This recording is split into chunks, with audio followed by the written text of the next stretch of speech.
Good afternoon or evening, depending on where you're at. Welcome to another episode of Dan-A-Plooza. We have a returning guest, all natural Ashley, back. What's up? It's my third time on Dan-A-Plooza, so It is, in the VIP of Dan-A-Plooza.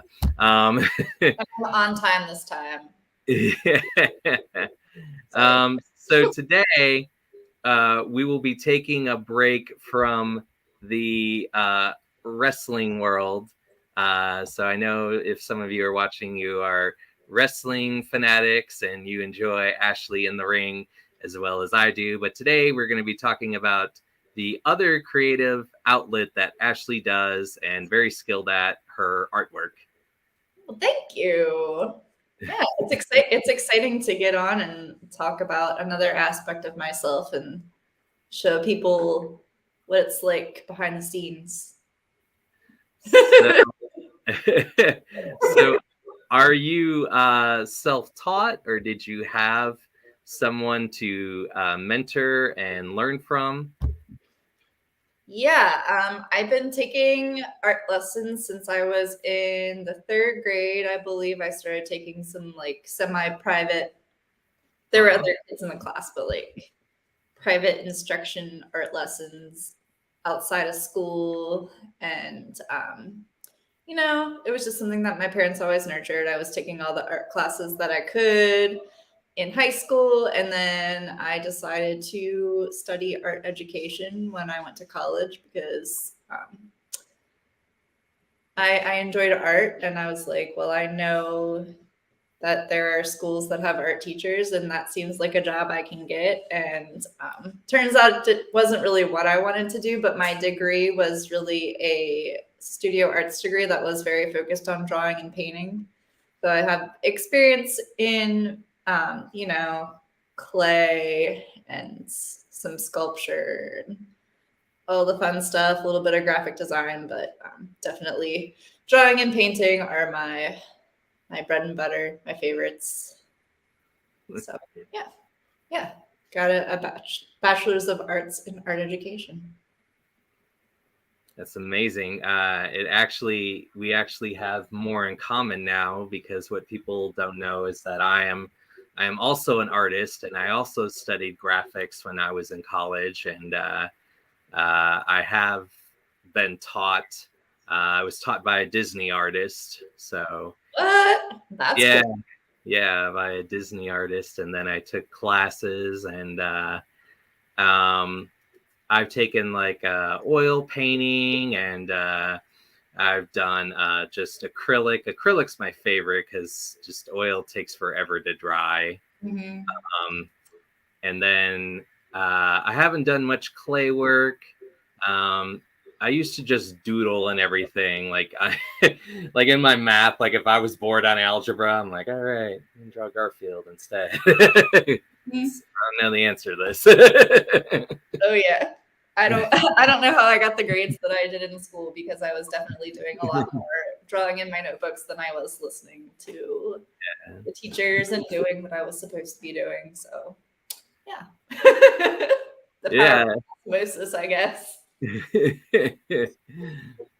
And I when I was very little, I don't know if you remember this game, but they used to have a game called Win, Lose, or Draw. And I don't know that one. No. Yeah, you used to have to draw the answer on the card and draw it out. And so when I was very little, small, could only draw like two things.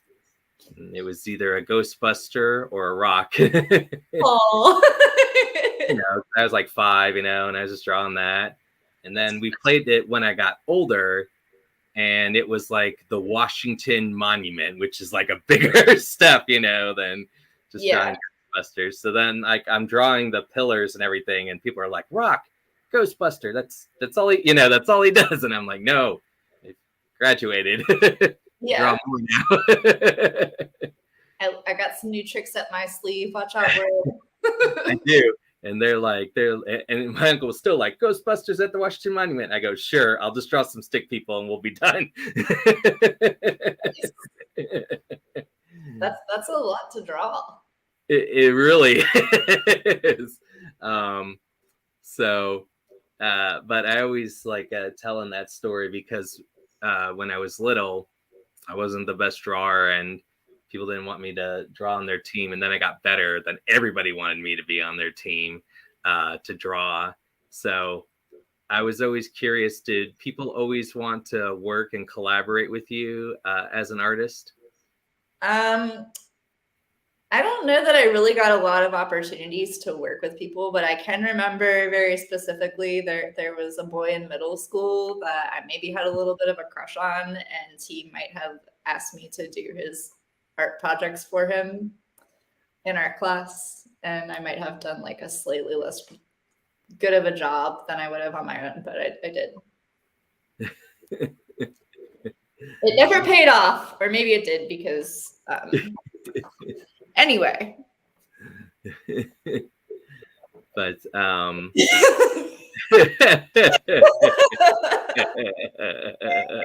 shucks.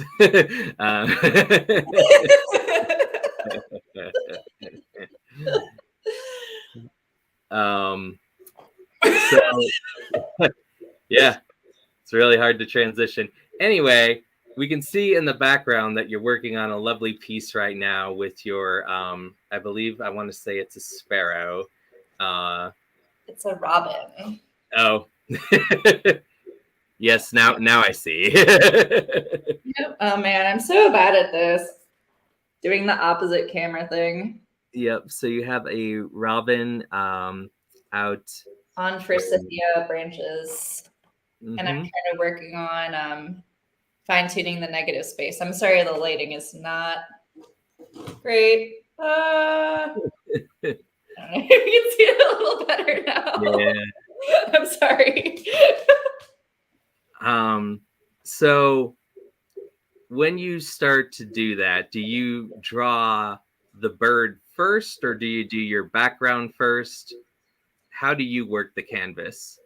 Well, the first thing I do is turn my canvas, and I have another one that I have started here because I usually like to, get a couple at different stages so I can switch back and forth. But what I do is I turn the canvas. So what that means is you painted a color. When you're painting, you're kind of working on building up layers and history, and the layers and history are what make things more interesting. So if you just painted on top of a white canvas, it wouldn't have the same depth. So first thing I do is I tone my canvas, and then for these guys, like this is a series that I'm working on, and I want to have an art show maybe sometime this year. So I'm trying to get enough pieces together to start going around town and looking for some place to show my artwork. And this guy here is a hare. It's the first non-bird of my series.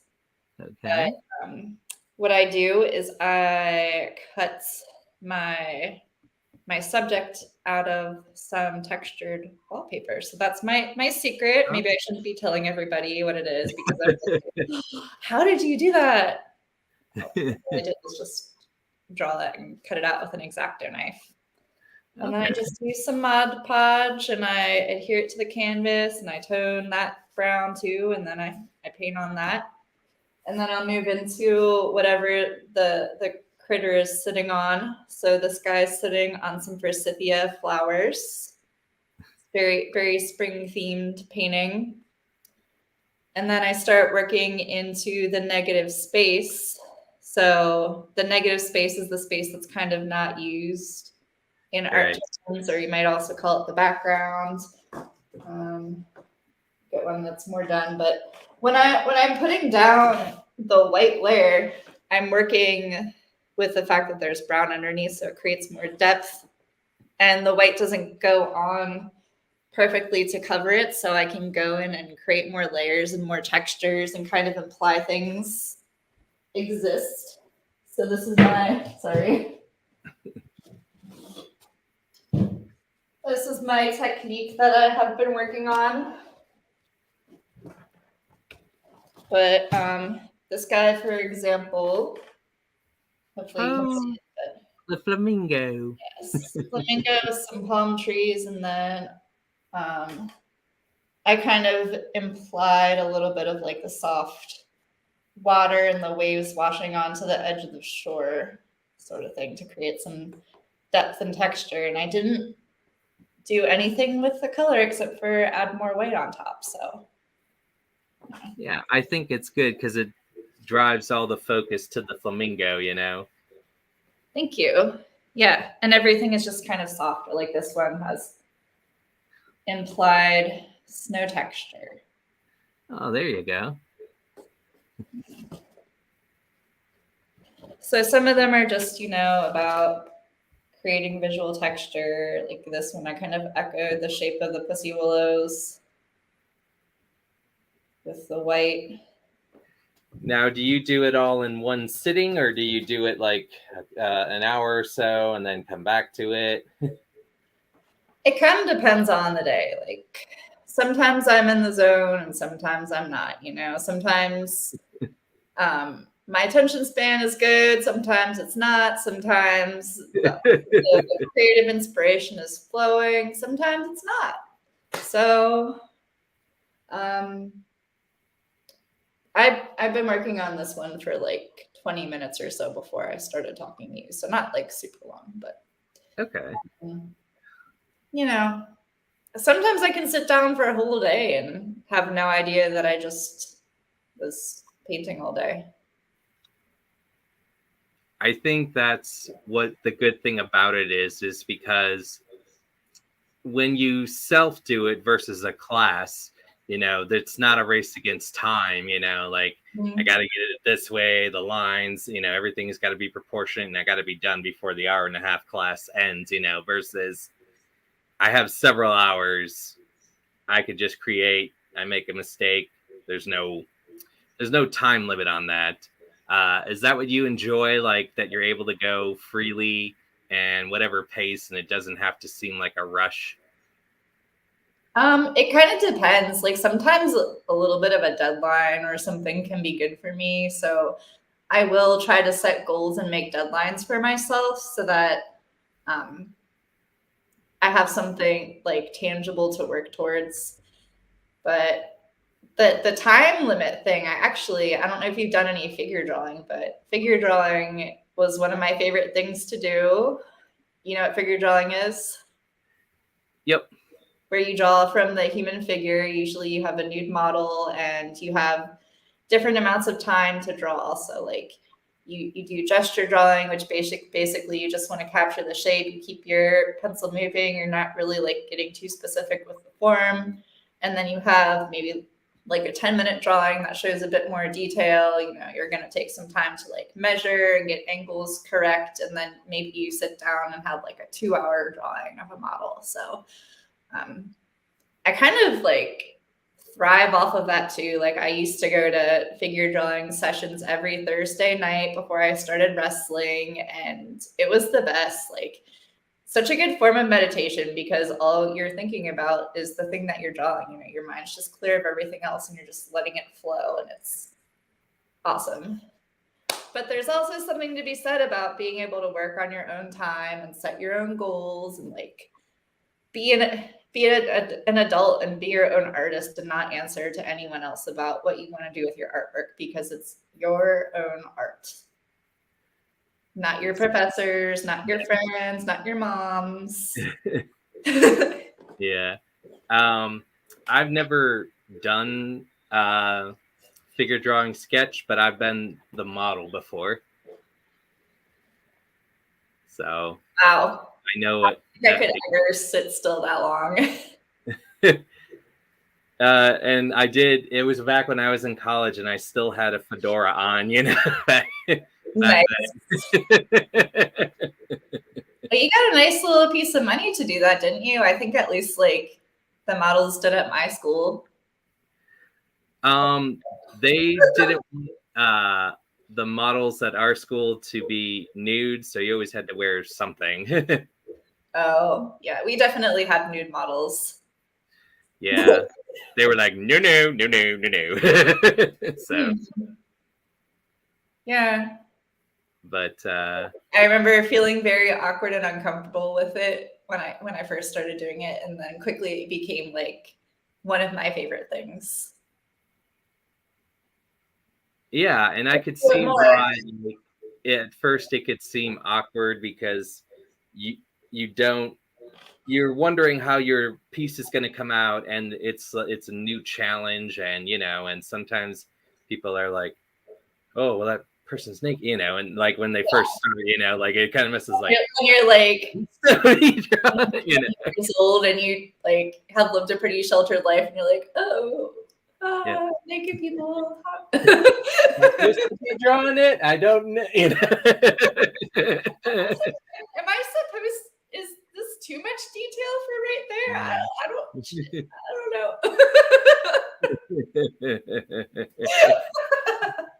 Look, I've seen that. But but I will say for mine, when I had to sit and everything like that, and like nobody was like talking at first, and I'm like, is this okay? Like I was just nervous even in the posing in that, and I hear like all the paper going and everything, and I go, I hope I'm doing good, and like but I think I did it for like an hour and a half maybe. One pose. Yeah, I did I think two or three poses, but all my friends were artists, and they're like, come on, Dan, you gotta do it, and like at first I thought it was going to be that nude concept, and I was like, I don't know. And then they're like, no, it's not, and I go, okay. Yeah. But yeah, I don't know if I can do it. Probably not. There'd be a bunch of hats, a bunch of fedoras. Yeah. You can just stack fedoras and like my face.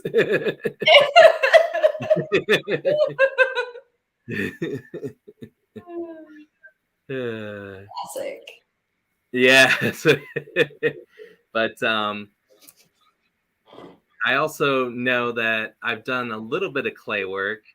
Actually, in high school, we had to do a clay piece, and my friend Eric, he kept saying he wanted to go on the beach, so I made a clay figure of Eric just chilling on the beach, and it looked like so much Gumby and everything. And he's like, that's not me. I go, yeah, it is.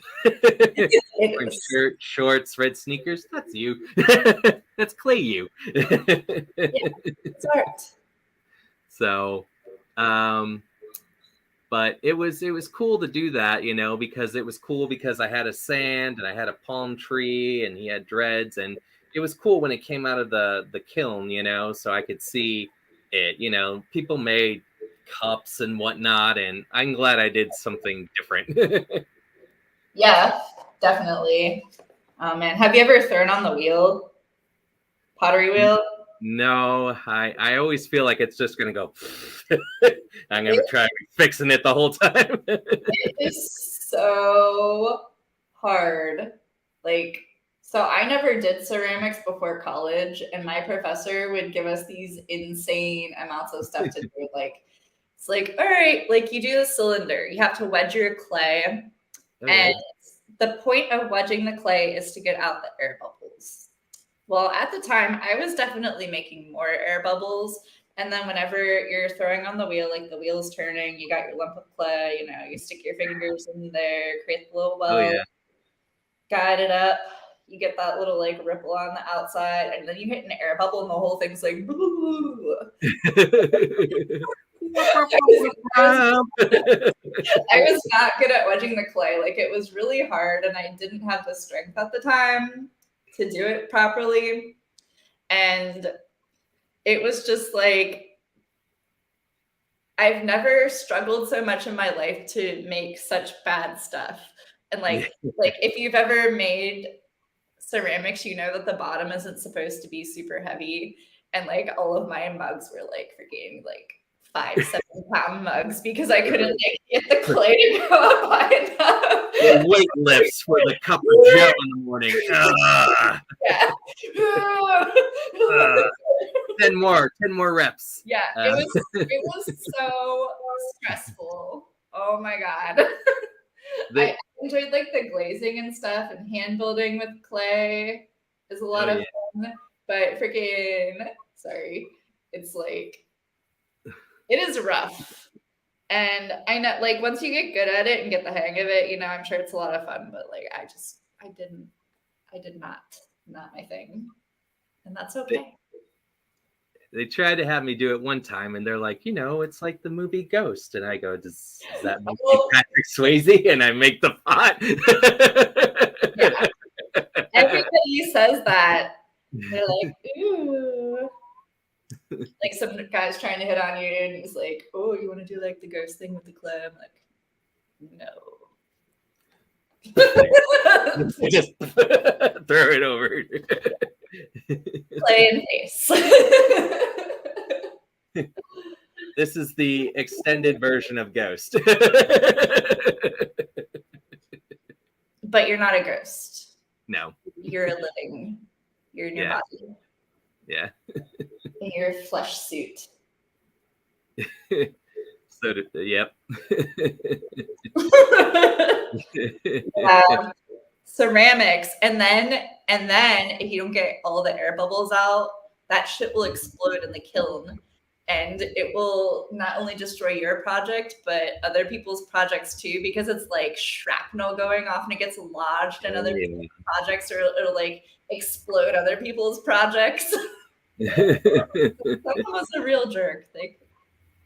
Oh yeah, I've seen it happen to other people's projects, because I used to work in the ticket office, and all the art people would be behind me working on stuff, because I would sell tickets for the fine art shows and galleries. So I got to see lots of stuff go on.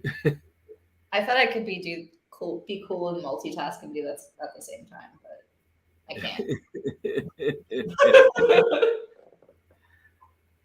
Yeah, you got to see some explosions or see some like destroyed souls because they spent all this time and created this masterpiece, and then it got destroyed by someone's crappy artwork. Yep, someone would show me it and I go, oh my, that sucks.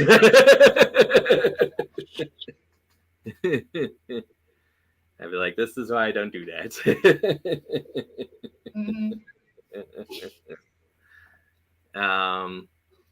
I've done that. Have you ever done any kind of animation work? Because we did that when I was in school. We worked with Flash and no. That looks really hard. It is. Extremely tedious. I did a children's story, and I created this whole castle and everything and illustrated it. And I had several different voice actors do the voices of all the fairy tale characters. Fun! Yep. And it was funny because we recorded the voices in the library. We weren't supposed to, but I took one of the rooms, and the librarian's like, we're hearing voices. I go, I don't know what you're talking about. We just kept doing it. That's awesome. Yep. I still have some of the sketches, but cool. I did it, and it was really cool. It definitely taught me like how involved it was. Like I only did it for 10-15 minutes, but if I did it for an hour, oh my goodness. Because I would sketch and draw everything and then animate it on the screen. Wow. Yeah. Yeah, that's intense. People just have no idea what goes into like graphic design and stuff. You're like, oh, whatever, blah blah blah. I'm like, it's so much work just to learn how to use those programs to begin with. Yep, it's not easy. I had to do Adobe Flash, Macromedia, Dreamweaver. I had to learn Photoshop, and let me see what else. I know I had to make my own website. We had to do that. HTML classes. So good times. Yep. And you'd be like, why doesn't it work? Oh, I put the slash wrong. Yeah, I would be horrible at that. I definitely transpose like numbers and letters sometimes, and so it would be really bad. Like even days, like I'll be like, oh, they want to do something on Tuesday or Thursday, and I look at the text and it's like Tuesday, and I'm like, oh no. No, not today. I meant next I looked at Tuesday. the screen and it says Tuesday. Just put it for next Tuesday. Oh, I avoided it. And then next Tuesday, no, it's here again. You foiled again.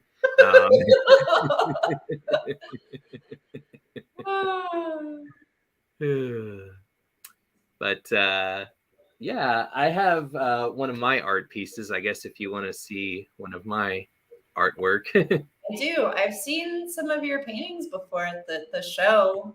Oh yeah. Yeah. Please.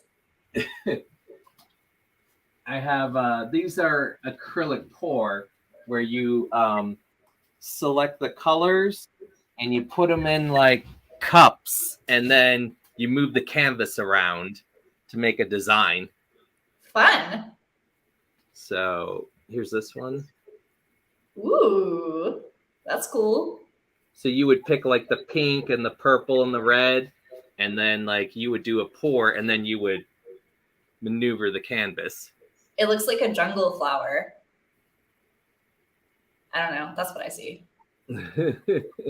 I feel like it's one of those paintings like psychologists would be like, what do you see in this painting? Rorschach test. What do you see in it, Dan? When I see it, I feel it's kind of like more like almost like the body and everything like that. A little bit like inside, like the blood and the pink, you know? Yeah. Kind of inside at the organs and the purple. That's cool. So that's what I see, but I don't know if it's right because it is what it is. Yeah, because you didn't really like intend for it to be anything that you made it. I was like, no, my heart's gonna look wrong. Tip, darn it. Oh. Oh. And then there's this one too. Ooh, nice. That's cool. A lot of my friends tell me it reminds them of like sea coral. Yeah. I wonder if you could do that on like a coffee table or something.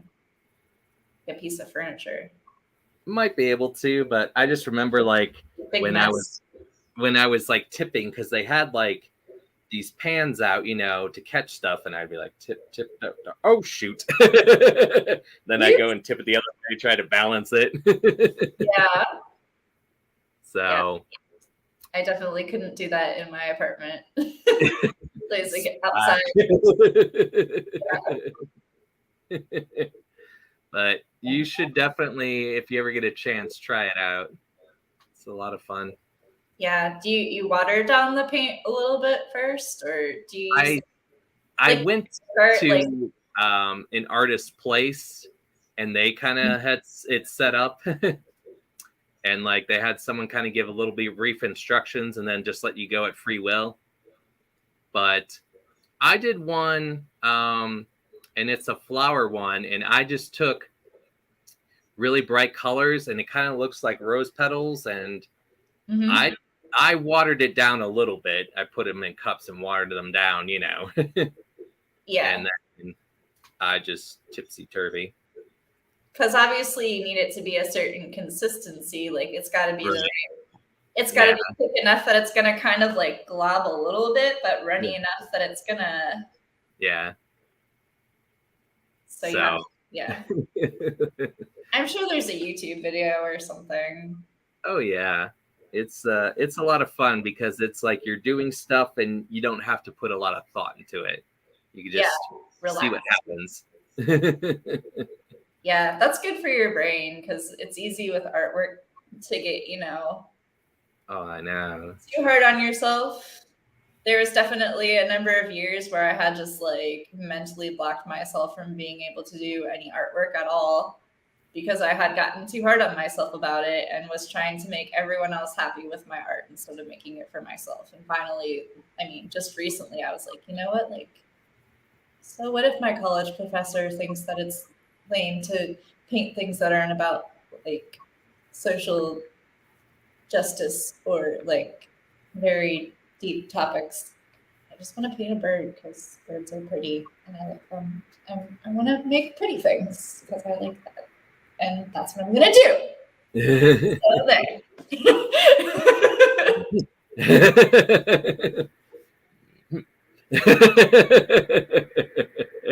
This was my drawing too, back here. Okay. It's an owl. Oh, yeah. It's like a snow owl. Yeah. Yeah, it's a barn owl. It's going to be quite the piece when it's complete, but this is like the second year in progress, and I don't work on it all the time, but it's like so much texture and detail that it's hard for me to like sit down for hours and keep my brain in a place where I'm like, this is going well. I'm having fun. Because, you know, you start to get too hard on yourself and then everything looks like crap. I mean, Yeah. that happens to me. I don't know if that happens to everybody. Usually I used to be somewhat like that. Now I just go, it is what it is, and however it comes out, it comes out. Yeah. Gotta enjoy it, otherwise what's the point in doing it? Exactly. Well, before we leave, anything else you want to say on Dan-A-Plooza? I want to say happy first day of spring. And thanks for having me on, Dan. And I'm excited to see some more of your artwork too. And yeah, I'll have to try one of those paint pours. Is that what it's called? Yeah, it's like acrylic paint pour. So can send you that. We have a lot more artists coming up. So if you're interested in doing an art panel, or if you're interested in the ladies pro wrestling panel, we're going to try that again. So you let me know, and we'll plug you in. Absolutely. So, all right. Well, have a good evening, everyone. Stay tuned. Dan-A-Plooza will be back at 8 with guests, actor, producer, Comic-Con founder of 4-State Comic-Con, Matt Burns, will be here at 8. Cool. All right. And have a good evening.